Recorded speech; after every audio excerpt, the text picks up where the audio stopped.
All right, welcome back. Yes, as you've seen there, we're joined by His Excellency Akeredolu, SAN, Governor of Ondo State and Chairman of Southern Governors Forum. Good morning, Your Excellency. Thank you for joining us today on the program. Well, haven't seen those recommendations yesterday, which is what we'll discuss. But the mood in the country has been a lot different from what it was, and who knows what it might turn out to be tomorrow. But what was the mood in the room yesterday? Was it that of frustration, helplessness, or what on the part of the governors? Well, because there's a delay. I hope you are hearing me. Let me say this. Let me say this and at least correct this almost immediately. We meet as governors of our respective state, and one person for now coordinates. We have not chosen a chairman in particular, so I need to correct that impression that chairman. No. I coordinated the meeting, not necessarily as chairman, but because my colleagues considered that I coordinate the meeting. So I just want to correct that. Now, on the mood in the room, I was really surprised. Seriously, I mean, because I believe because it's taken us time to return to the desk to meet and discuss on matters that affect us. We have always had Southern Governors Forum meeting and attended in Lagos before, but because it has taken us time, everybody was eager, everybody got committed, it was a convivial atmosphere. Everybody was happy with each other, and we discussed honestly as brothers. And I think it was a wonderful thing to have all of us from different political parties. At least 3 major political parties were represented there. That is APC, PDP, and ABGA. All of us were there, and we discussed as brothers. We put behind us our political leading, and I think it was a wonderful development. That's also very interesting, Your Excellency, given that, as you very well know, the various governors have met in their various regions. Was there anything was there any point at which you disagreed on anything, even if it was silly, if I can use the word? What you expect? I mean, if you add 15 governors sitting to discuss, we are men with some measure of intelligence. There's no way there will be disagreement. This is normal in any meeting. And but at the end of the day, we had a consensus that all of us signed on. All of us we believe in what we did, and I believe that what matters really is not the disagreement. When we were arguing or when we were discussing, everybody had his own views, which is expected. And at the end of the day, what matters really is that we were able to reach a consensus, and that is what we have in our communique. Do you think that moving forward, that meeting that held yesterday, wherein they came together based on the issues, irrespective of political party, is it a sign that perhaps this may be what the country could see a similar scenario, perhaps across the country, when it concerns the people, then they could play down the rhetoric on politicking or political party and then address the national issue that concerns Nigerians? This is what we expect, because really, as you know, we had a virtual meeting in which all of us attended to before we had this physical meeting. But what really I believe has come out of this is that we all believe that it is this country, it is our people that we represent. Their people have no coloration. We political parties belong to those of us who belong to the class, the political class.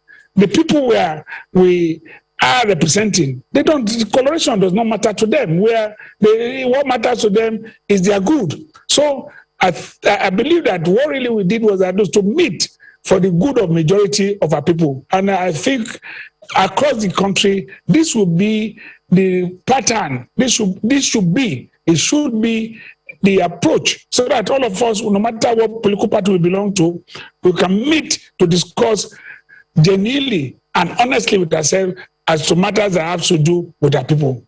I'm really looking forward to that, Your Excellency, because I remember once, before on this program, we asked a question similar to what Chamberlain asked, and your response at the time was that, you weren't happy that governors don't always speak with one voice. So it is interesting that this happened such that, Southern governors spoke with one voice. So do we expect the same thing to happen across all regions of the country, such that no political sentiments, no regional sentiment, no ethnic sentiment, everyone will speak for one Nigeria?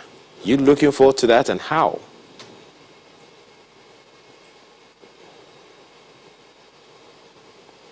Oh dear.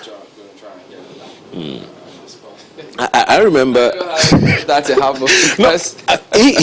You heard his word. He said, first he said, we will happen, then should happen. Okay, well, His Excellency is back now.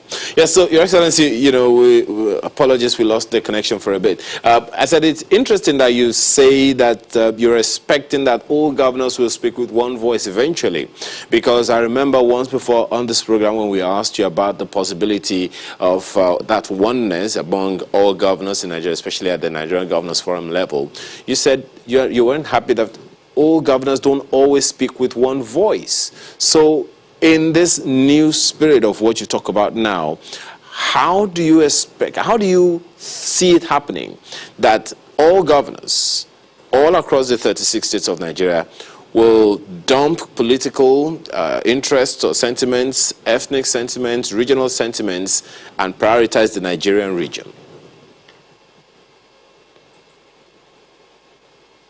Well, let me, if I can just come in, we have different fora in which governors meet.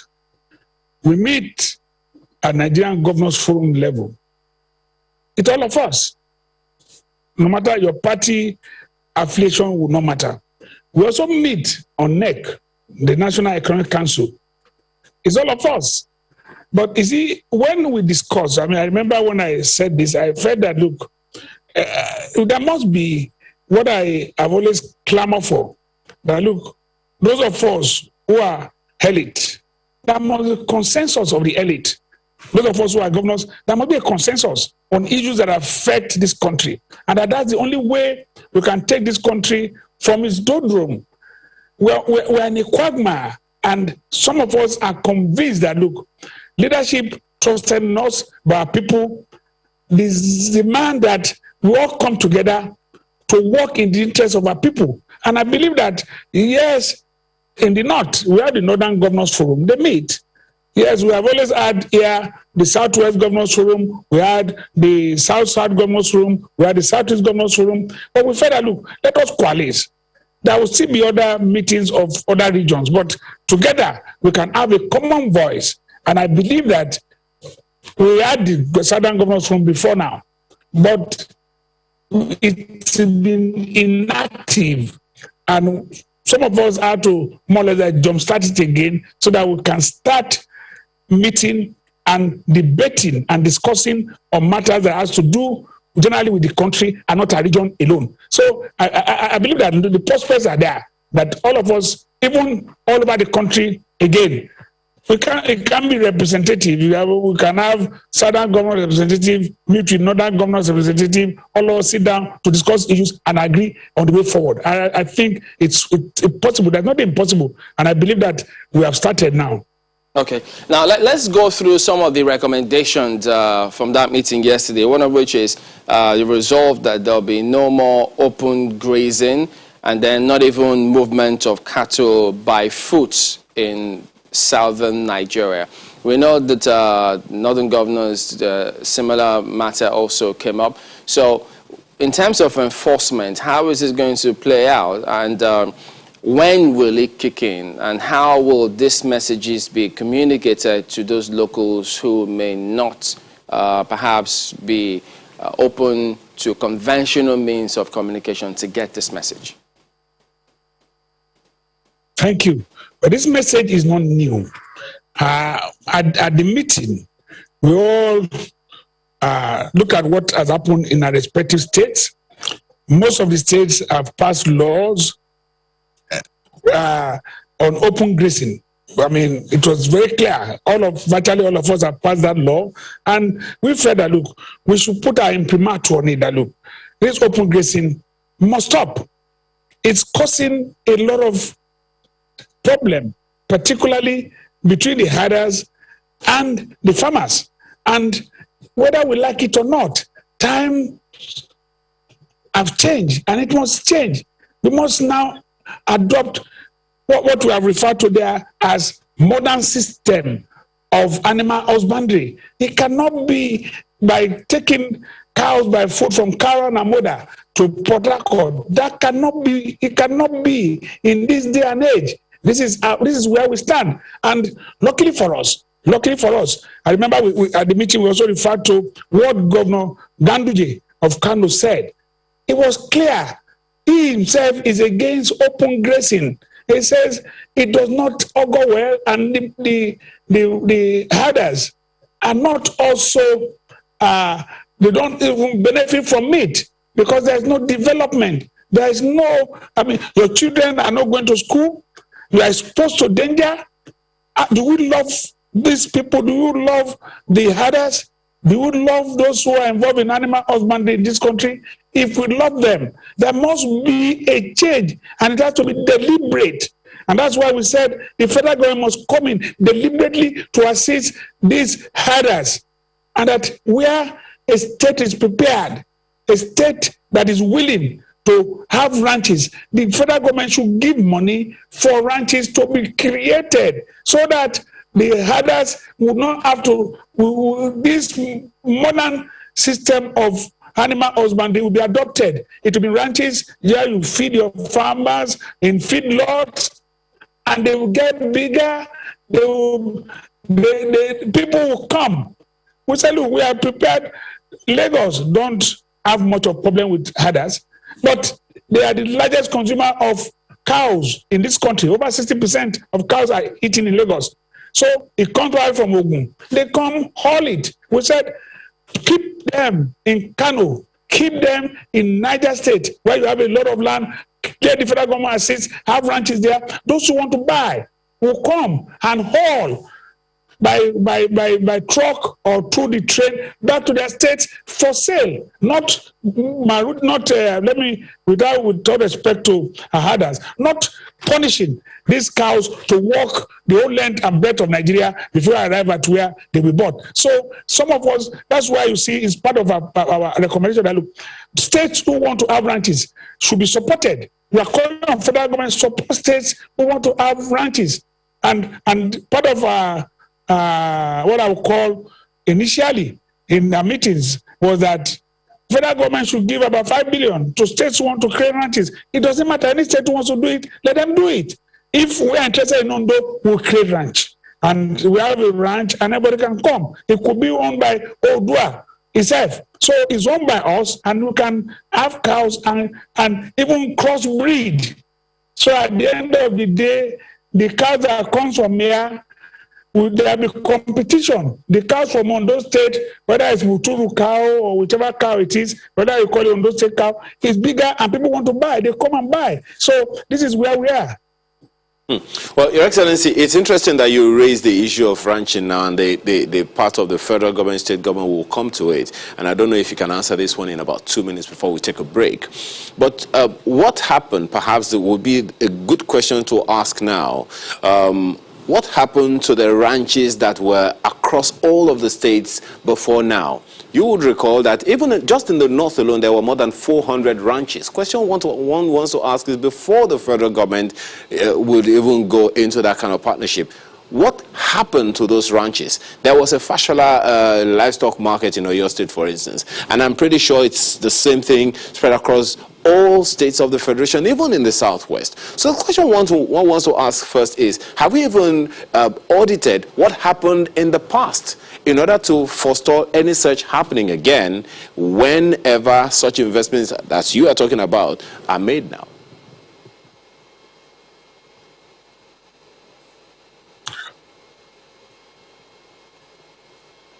Fair enough. I hope I'm still with you because I didn't hear the latter part of your question. But if I can at least assume I had the earlier part, I can just draw it as to say the question really is about what happened to ranches that we had before. Yes. It's a very important question. They were abandoned. That is it. Nothing else happened. We had ranches in Ondo State. We had in Auga. So they were abandoned. And one or two other places. I remember one of the reasons why we had problem with one of the ranches we had in Ondo State, in Akunu, or that because it belonged to Western region and it was taken to be part of assets that was transferred to Odua. And Odua never bothered about it. So the place was abandoned. But as I said, we'll get Odua back. If they say it belongs to them, fair enough, come. Let's get money from federal government, open the ranch and operate it properly. And if they say they don't, then there's a land. We'll take the place back. It was acquired for that purpose. We'll take it back as a state and will now cooperate with federal government or get money from anywhere else or invite investors to run these ranches. So they were all abandoned all over. Everybody did not look at it. We would have gotten to this state now where we have this problem, this gargantuan problem that we're trying to solve. So if ranches have been maintained and developed, so for now, I think it is better for us to go back to it and develop it. Well, it was all abandoned on previous governments. All right, Excellency, we'll go to break, but when we return, we'll look at several other parts of the recommendation. Please join us again.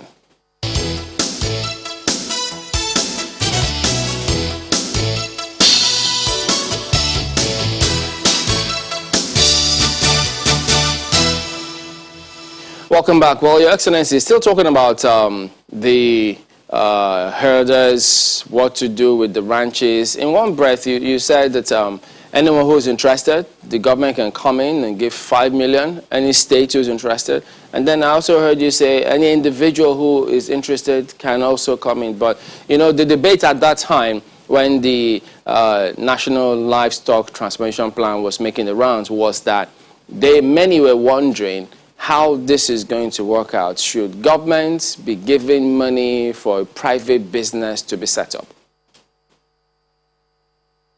Well, it all depends on the way you look at it.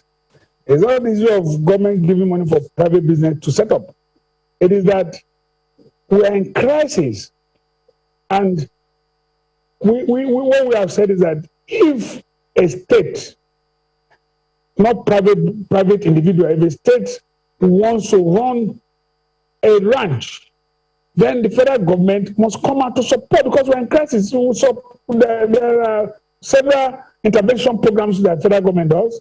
It's not even 5 million we are talking about. We're talking about 5 billion naira. So that is not money to federal government to support a cause that will promote peace in the country. So, and the point is that there must be a way to monitor and ensure that the money is channeled towards what the purpose for which it is given.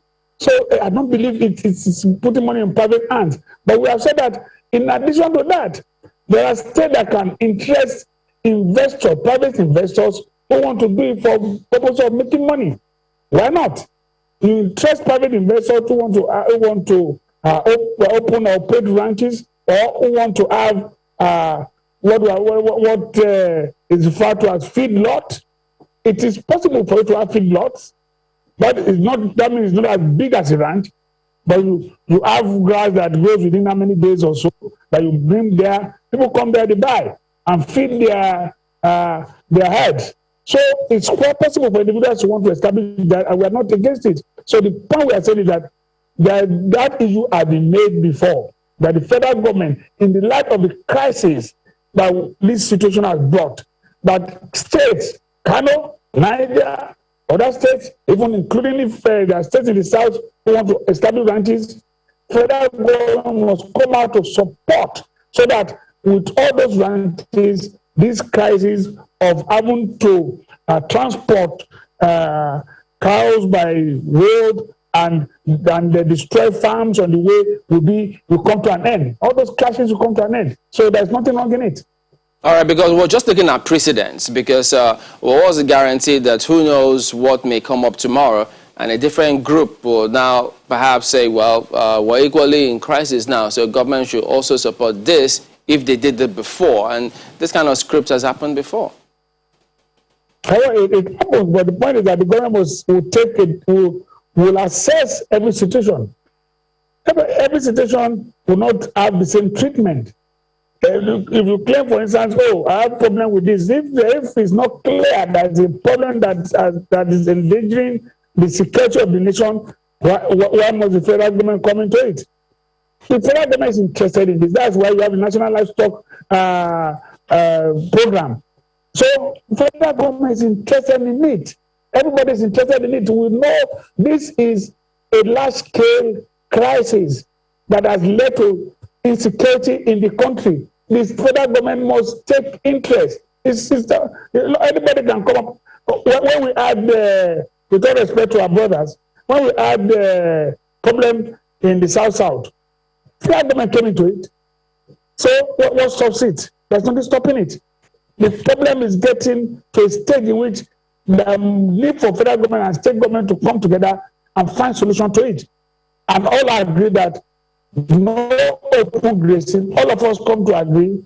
Let us have ranches, and because of the paucity of funds, federal government come up to support establishment of ranches all across the states for those who want to do it. There's nothing wrong in it.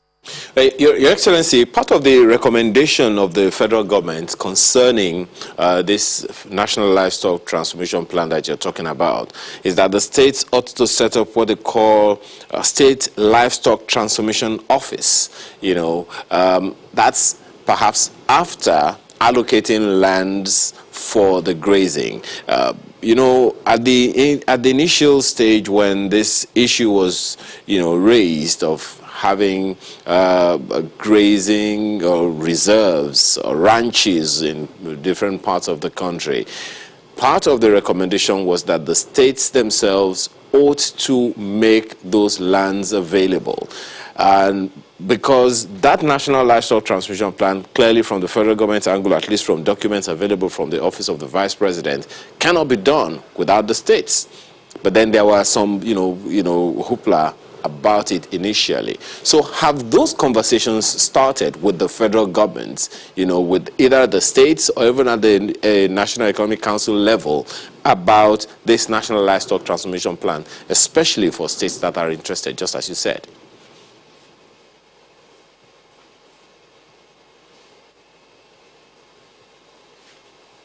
If you are hearing me, I add your question to some extent, but I believe that you are right. When this program, the issue came up, there was let us follow the sequence. The Office of the Vice President was in charge, was through the National Economic Council that will establish this National Livestock Program, Transformation Program, NLTP. Now, along the line, the Ministry of Agri hijacked it and came up with what they call RUGA. And RUGA led to this hoopla, which you mentioned. People reacted and felt that, it was an attempt to want to give land to Fulanis or to herders, and that will not cede our land to them. That is what led to the problem. The concept of the National Livestock Transformation Program is different.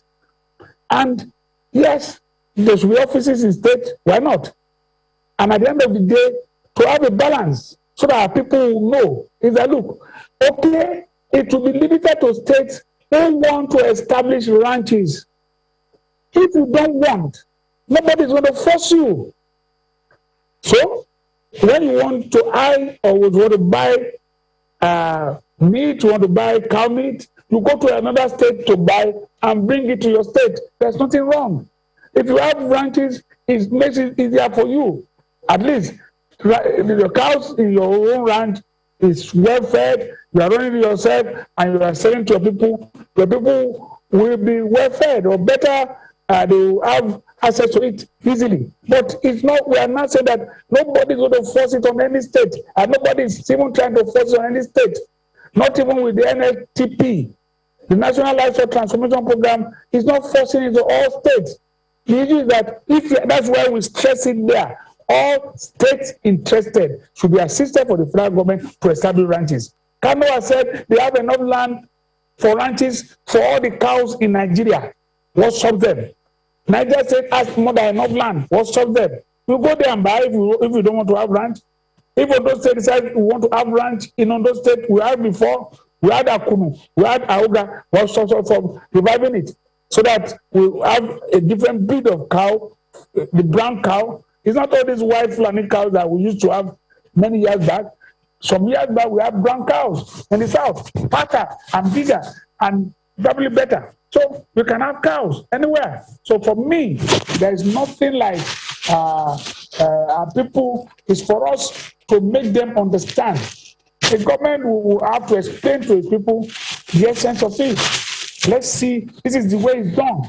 And we want to have this land is owned by you, not that you are not giving land to foreign people. And there's nobody that is foreign in Nigeria. We're all Nigerians anyway. If people from Netherlands and other places can come and establish ranches, we bring South Africans to Kuala to come and do farming. So what stops Nigerians from doing farming anywhere they want? There's nothing wrong.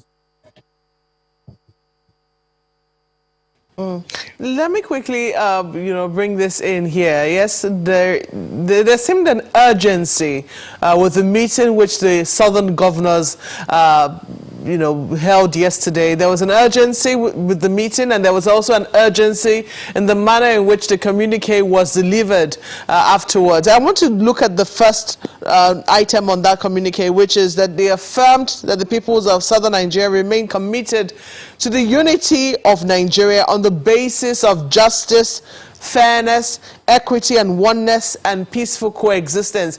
Is there a reason why that particular line had to be the starter of the communique, on the basis of justice, fairness, equity, and oneness? Do you perceive, and it would seem that, you go on to enunciate the fact that it would seem that justice has been missing so far? Well, I mean, it all depends on your own interpretation, and I think people are free to give whatever interpretation they want to that first resolution there. But it's clear. I don't see why we want to read any meaning to it other than what it carries. What we have stated here is constitutional provision. We want a Nigeria where there is justice. We want a Nigeria where there is fairness. All of us know that in Nigeria we must have equity and oneness, and that the only way we can enjoy this country is to have peaceful coexistence. There is nothing so special about it, but it's for also stresses that the only way all of us can live together is that there must be justice. If there's injustice anywhere, then everybody is injustice to everybody. If we don't treat ourselves fairly, we are looking for trouble. So all of us believe that, look, whatever it is that we have done, if it's not been done to be fair to others, can we say it is fair to the next person? Can we say there's equity in what we did? If we have done anything that is not that, we are saying search our conscience again.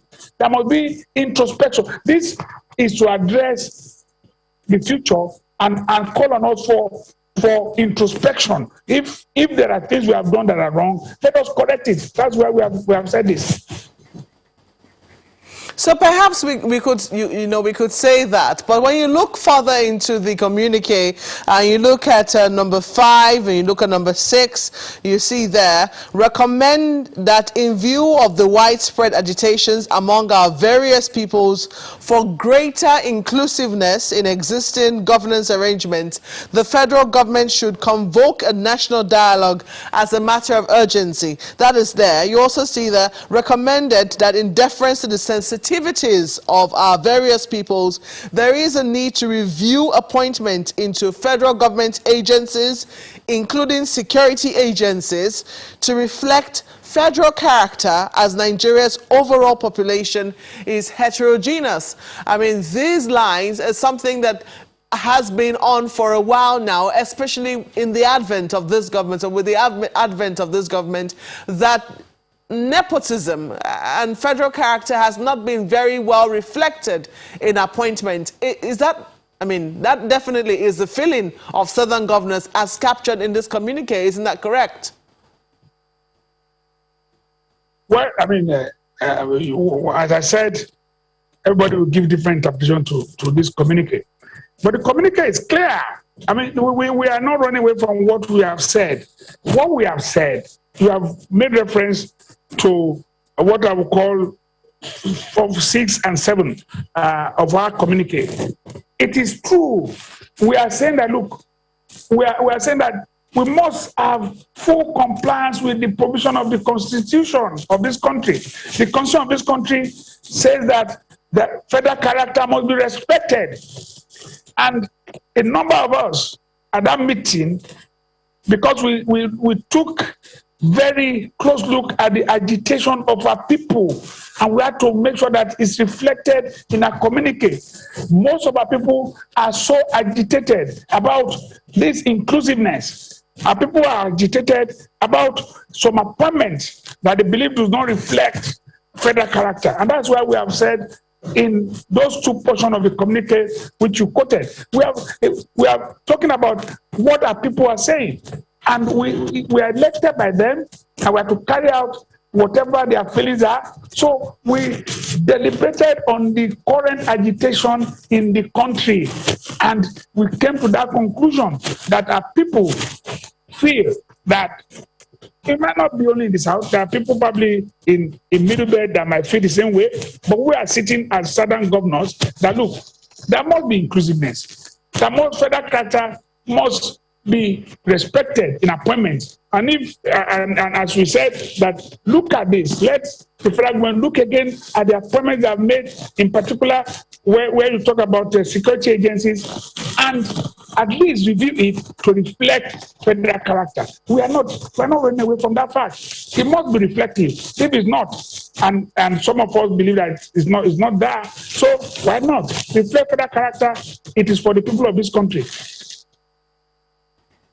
Interestingly, I think this just came up now, the Southern senators have commended and endorsed the resolutions of the Southern governors, and they're asking you to work with the National Assembly for optimal results. Now, you have asked for a conference. You want the federal government to convoke a conference. You're asking for restructuring also as a matter of urgency. Do you think that you would be willing to work with the National Assembly where possible to achieve some of the things that, or some of the items on the communique which you have listed? Let me, thank you. I must say that senators and members of the National Assembly, it's like as if they were pipped, or they probably were present at a meeting. No doubt, there's no way we do this without their cooperation, without us engaging each other. And the meeting is not here in the communique. We discussed about this. We are going to summon a meeting with members of the National Assembly. This is clear. We are going to work with them in everything. We have agreed on that. And I remember when we were discussing, I know my colleagues will not mind if I say this. When we were discussing, everybody said, okay, who will sponsor? Is it the state where we hold the meeting. Everybody said, no, let every state sponsor his own legislator to come. So it's something we discussed. We discussed it even yesterday, that we are going to have meetings with them, because there's no way we can achieve anything without their cooperation, because a number of issues we raise here are something that will lead, that will need a constitutional amendment. We are raising the issue of state police. Yes, there's no way it comes up. It's not by decree. And I know that we have a bill that is there now that has been considered. And a number of things here, we need probably executive bill to pass, to go to the National Assembly, and National Assembly will have to pass it. So we need their cooperation. And I can assure them that we are not doing this alone. It's either we come, if the mountain cannot come to Mohammed, our Mohammed will go to that mountain. We will probably hold the meeting in Abuja if you cannot get all of us to meet together in a state. So why not go to Abuja? Legislators are there. We can go there. All the governors will come there. We'll meet to discuss. We cannot do it without them. Your Excellency, I mean, statement credited to the Minister of Information, incidentally, Mr. Lai Mohammed, did suggest that the federal government is considering restructuring, not separation.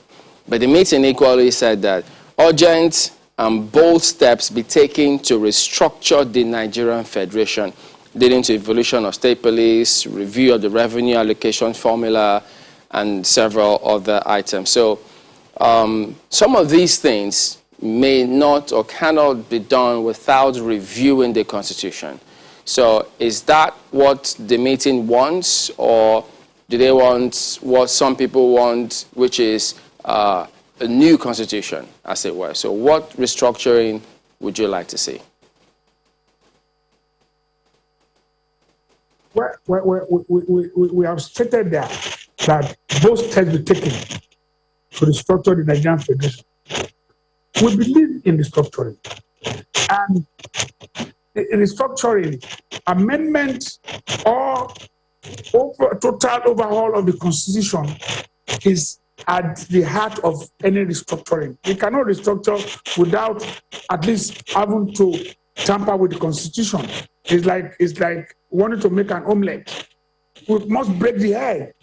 The Constitution is like the egg. It has to be broken for us to make an omelette. And we believe that the Constitution we have now is not serve a good purpose.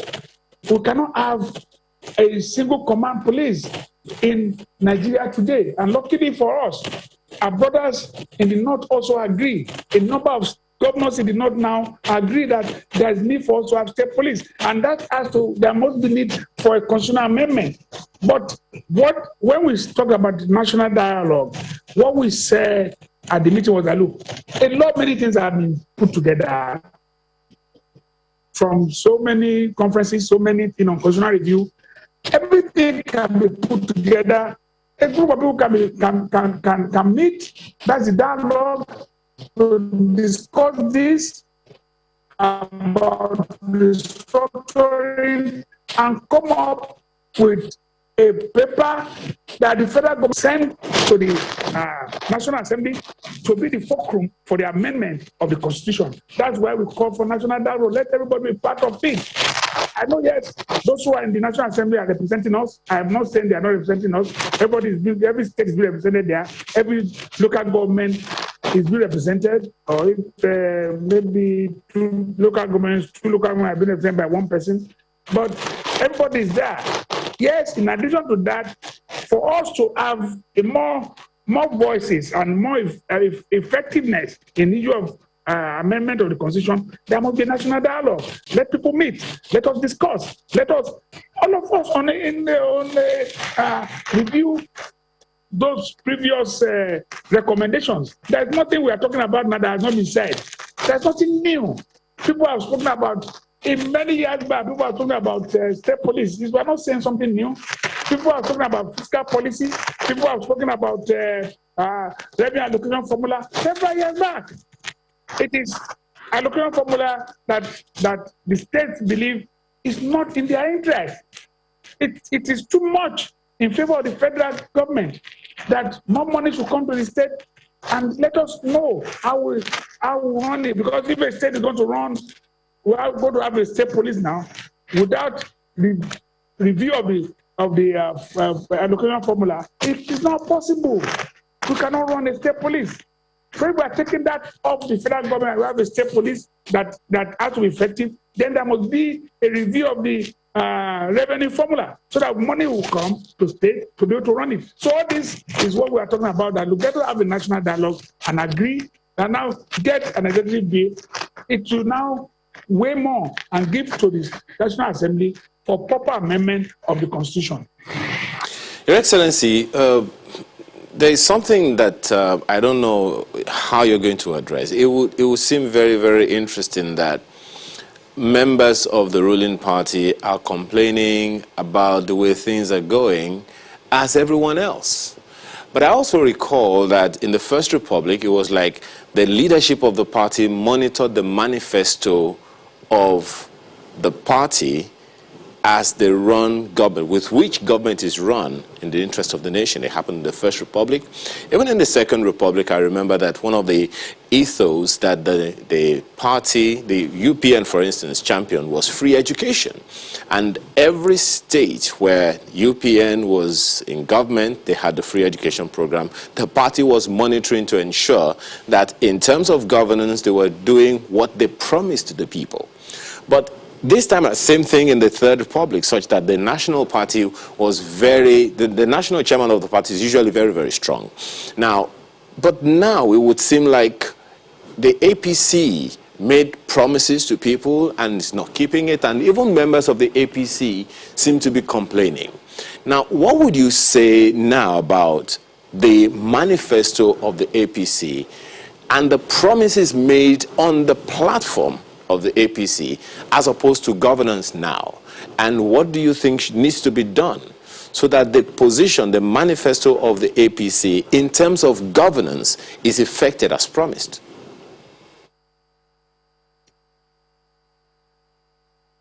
Okay, fair enough. If I can get you very well.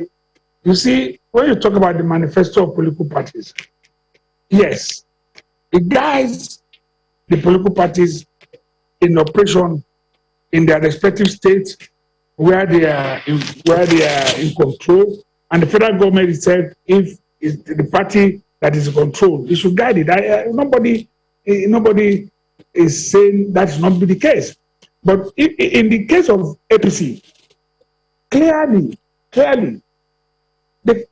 we campaigned on 3 points: to ensure security.